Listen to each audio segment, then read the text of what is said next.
Hello guys, welcome to my channel Shaz vlog. இன்றைக்கி நாங்கள் என்ன பார்க்க போகிறோம்னு சொல்லி சொன்னால், ஜாழ்ப்பாணத்து முறைப்படி இறைச்சி கறி எப்படி செய்கிறேன்னு தான் பார்க்க போகிறோம்.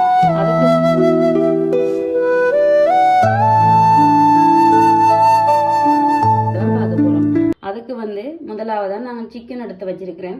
1 கிலோ சிக்கன் எடுத்து வச்சுக்கிறேன். அடுத்ததாக சிக்கன் கறிக்கு சின்ன வெங்காயம் எடுத்திருக்கிறேன், பச்சை மிளகாய், உள்ளி ஒரு 3 பல்லு உள்ளி எடுத்து வச்சிருக்கிறேன். அது இடிச்சிட்டு தான் போட போகிறேன். ரம்பையில் மற்றது பெருஞ்சீரகம், மற்றது கருவேப்பமில்லை. அடுத்ததாக முதலாவது பால் எடுத்து வச்சிருக்கிறேன். இது 2வது 3வது பால் எடுத்து வச்சுக்கணும். சில பேர் பால் விடாமலும் செய்வீங்க. ஆனால் நாங்கள் ஜாழ்ப்பாணத்து முறைப்படி செய்கிறது தேங்காய் பால் விட்டு தான் செய்தோம். அதைத்தான் இப்போ இன்றைக்கு நான் உங்களுக்கு செய்து காட்ட போகிறேன். அடுத்ததாக இந்த இறைச்சிக்கு மிளகாய் தூளும் உப்பும் போட்டு பிரட்டி வைப்போம். இப்போ போடுவோம். வீட்டில் அரைச்ச மிளகாய்த்தூள் 1 கரண்டி. கொஞ்சம் உரைப்பு கூடவா இருந்தால் சாப்பிடக்கூடிய மாதிரி இருக்குமென்றதால கொஞ்சம் உரைப்பு கூடவாவே போடுவேன். 2 கரண்டி போடுறேன். இதால் அடுத்த கல்லுப்பு தான் போடுறேன். தேவையான அளவு கல்லுப்பு இதோடையே போட்டு பிரட்டி வச்சா கறிக்குள்ளே போட தேவையில்லை. இனி எல்லாத்தையும் சேர்த்து பிரட்டுவோம்.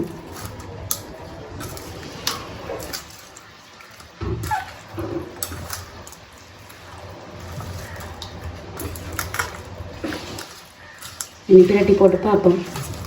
அடுப்பு மூட்டியாச்சு. நாங்கள் சட்டியை வச்சு சட்டி சூடாகட்டும். சட்டி சூடாகிட்டு இப்போ நாங்கள் தேவையான அளவு எண்ணெய் விடுவோம்.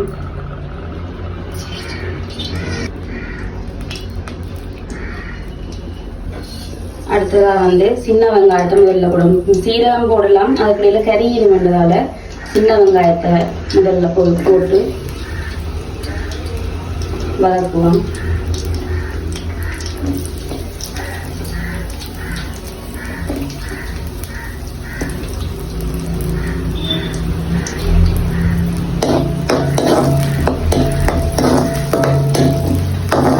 இப்போ சின்ன வெங்காயம் வதங்கி கொண்டிருக்கு. இந்த நேரத்தில் இந்த சீரகத்தை போடுவோம். பெருஞ்சீரகத்தையும் போட்டு பச்சை மிளகாயம் போட்டு அது 2ஐயும் வதக்குவோம்.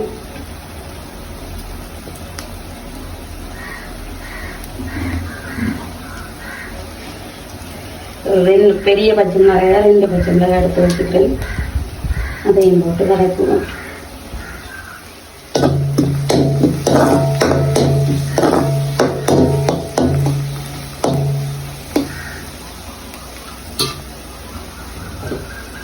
பச்சை மிளகாயும் சீரகம் வதங்குறதுக்கு இடையில் 3 பல்லு பூண்டு எடுத்து வச்சுக்கிறேன். அதை முதல்ல இடிச்செடுத்தோம். ஆக இடிக்காமல் ஒரு 1/2 லிட்டர் இடிச்செடுத்தோம்.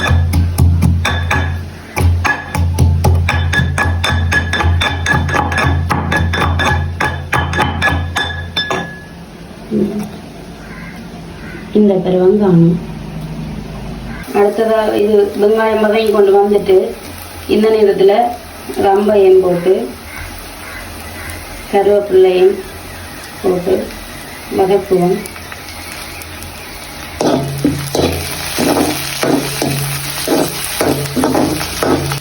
பெரிய வெங்காயத்தை விட சின்ன வெங்காயம் கறிக்கு டேஸ்டாக இருக்கும். சின்ன வெங்காயம் சேர்த்துக்கணும். இந்த ரம்பை கொஞ்சமாக வாசம் வரும் வரைக்கும் வதக்கிட்டு இறைச்சியை போட்டு பிரட்ட. வெங்காயம் வதங்கிட்டு இந்த இடையில பிரட்டி வச்சு இறைச்சியை போடுவோம்.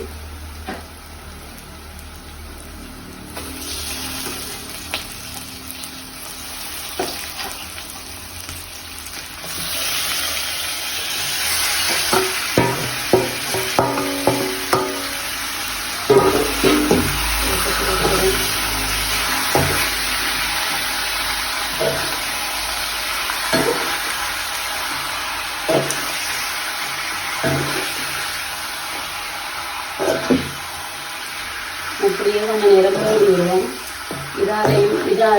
இறைச்சியாலையும் தண்ணி விடும். கொஞ்சம் நேரம் மூடி விட்டுட்டு அடுத்து என்ன செய்யறது பார்ப்போம்.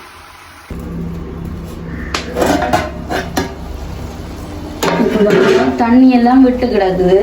இறைச்சியிலிருந்து தண்ணி விடுறது தானே, தண்ணி எல்லாம் விட்டு கிடக்கு. இந்த பருவத்தில் வந்து நாங்கள் என்ன செய்வோம்னு சொல்லி சொன்னால், இந்த இடித்து வச்சிருக்கிறோம் உள்ளி அதை வந்து போடுவோம். அதோடு சேர்த்து இன்றைக்கி நான் உருளைக்கிழங்கும் போட போகிறேன்.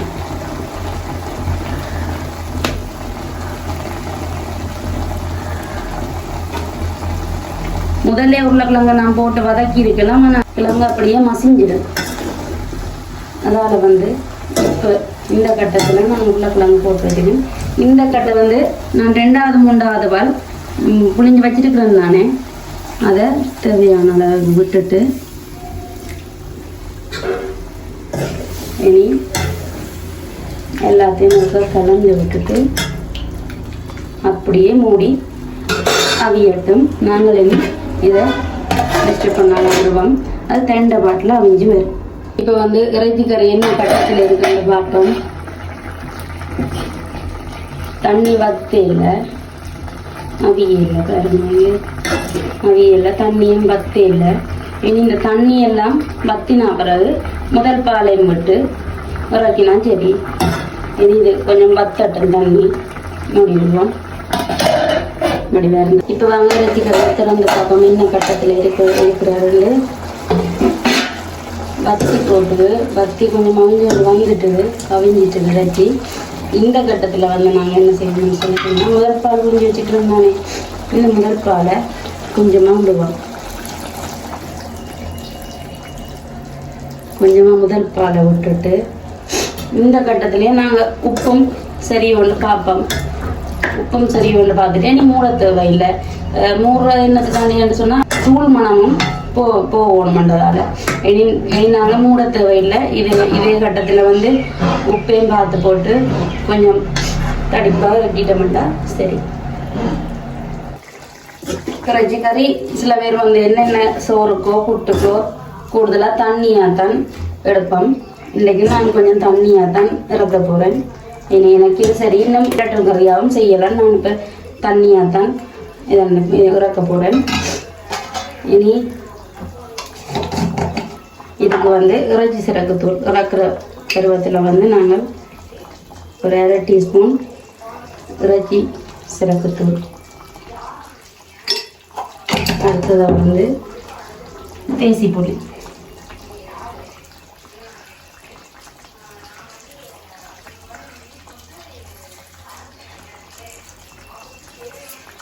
தேசி புளி எடுத்து சில பேர் தக்காளி பழம் போடுவினோம். நான் தக்காளி பழம் போடாததால் தேசி புளியும் விட்டு அப்படியே கலந்துட்டு இறக்கி மூடி விட்டால் ஜாழ்ப்பாணத்து இறைச்சி கறி ரெடி. இதை நீங்களும் செய்து பார்த்து எப்படி இருக்குன்னு கமெண்டில் சொல்லுங்க. இந்த வீடியோ பிடிச்சிருந்தா எங்களோட ஷேர்ஸ் வ்ளாக் சேனலுக்கு சப்ஸ்கிரைப் பண்ணி உங்களோட ஆதரவை தாங்கோ. அது எங்களுக்கு ஒரு விதத்தில் சப்போர்ட்டாக இருக்கும் என்று சொல்லிக்கொண்டு மீண்டும் இன்னொரு நல்ல காணொளியில் சந்திக்கிறேன். தேங்க்யூ.